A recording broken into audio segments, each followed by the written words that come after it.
Bonjour et bienvenue à vous dans cette vidéo de Chloé Math. Et avant de commencer les explications en mathématiques, je vais vous proposer de télécharger le cours. Vous avez deux versions. La version complète, où vous n'avez qu'à suivre en même temps que le cours de cette vidéo, et la version à compléter, que vous pouvez compléter en même temps que moi, ou faire les exercices de votre côté si vous le souhaitez.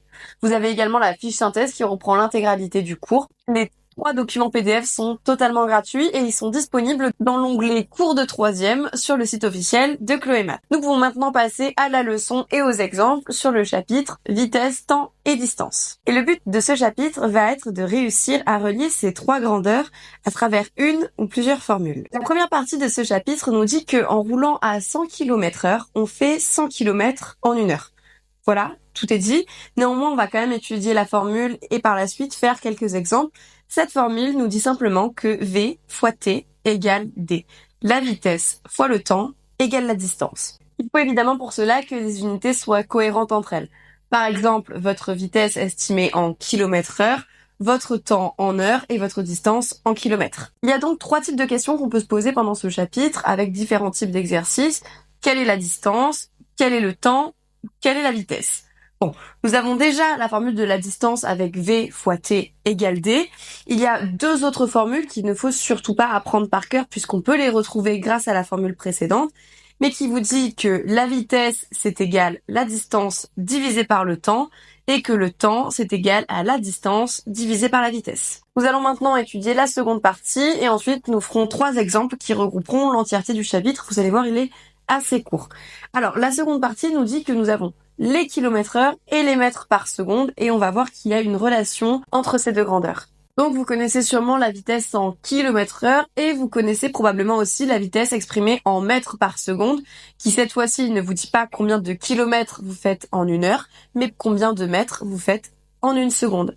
Il y a une relation simple qui lie ces deux grandeurs, c'est celle-là et qui vous dit que si vous avez une vitesse en mètres par seconde, vous la multipliez par 3,6 pour obtenir la vitesse en km/h. On remarque tout de suite que si l'on a une vitesse en km/h et qu'on veut une vitesse en mètres par seconde, il nous suffit simplement de diviser notre vitesse en km/h par 3,6. Le contenu du cours est déjà terminé pour ce chapitre. Je vous l'avais dit, c'est assez rapide et en plus très simple. On va néanmoins faire trois exemples ensemble pour être sûr que vous ayez tout compris. Le premier exemple que je peux vous proposer vous dit que les meilleurs sprinteurs français courent le 100 mètres en 10 secondes.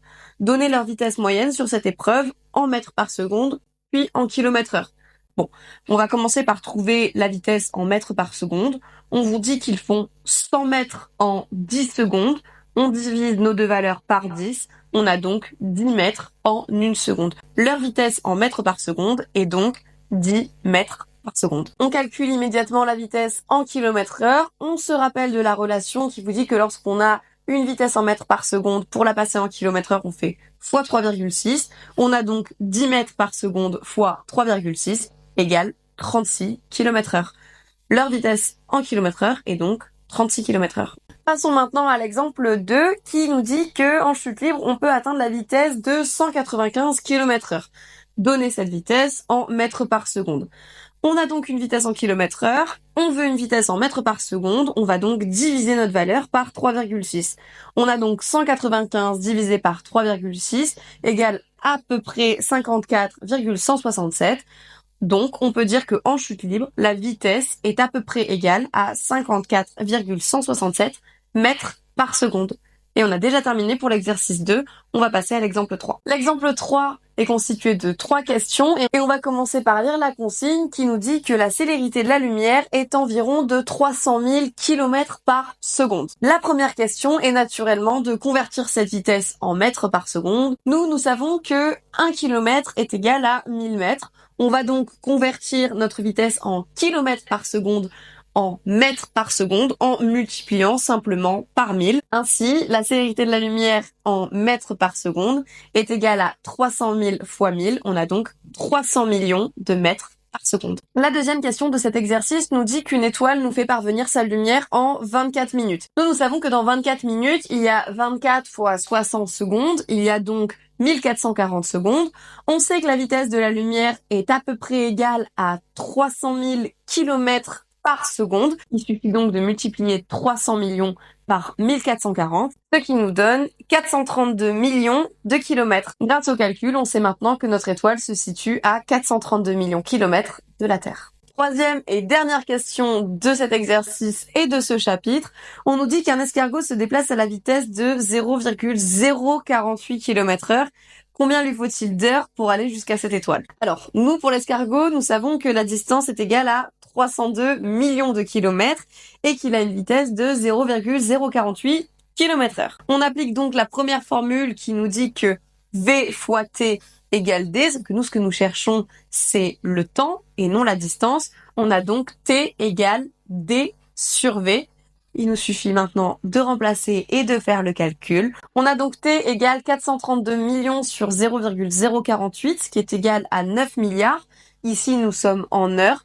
Et 9 milliards d'heures est à peu près égal à 1 027 397 années. Voilà, c'est déjà la fin de cette vidéo sur le chapitre vitesse, temps et distance. C'est un chapitre qui est vu en troisième, mais ça reste un des fondamentaux du collège et du lycée, que ce soit en mathématiques ou en physique. Il faut connaître cette formule et il faut savoir l'utiliser et la manipuler en fonction de l'exercice qu'on vous propose. Je vous propose une fois de plus de télécharger le cours complet sur le site officiel de Chloé Math. C'est 100% gratuit. Vous avez évidemment le cours à compléter qui vous est disponible si vous voulez revisionner cette vidéo en le complétant ou pour faire vous-même les exercices à la maison. Vous avez également une fiche synthèse qui reprend l'essentiel du cours qui est disponible et téléchargeable gratuitement dans l'onglet cours de troisième sur le site officiel de Chloé Math.